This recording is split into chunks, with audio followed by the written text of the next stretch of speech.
Russian waiter Alexander doesn't need eyes in the back of his head because he has the peculiar ability to turn his neck through a complete 180 degrees.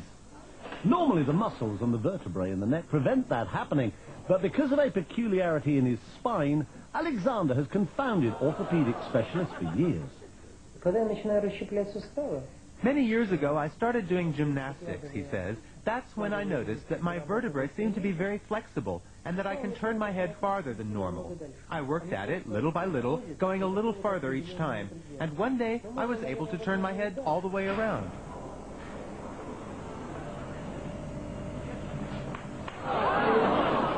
Despite the somewhat unsettling crunching of bones, Alexander claims to feel no pain, which is more than can be said for the people sitting behind him on a bus.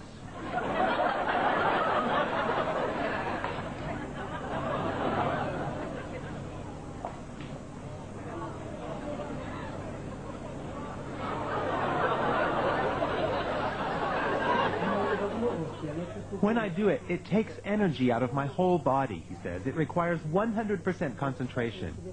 This may sound silly, I know, but in that moment, I don't feel like myself. It's as if I were another person whose body is filled with some kind of energy.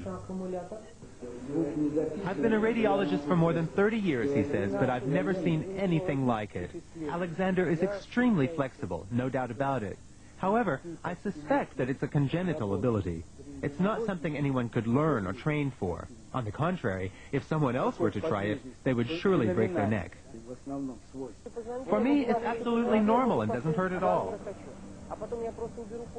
The fact that he can turn other people's heads as well, although obviously not as far, has encouraged Alexander to take his peculiar skill on a concert tour.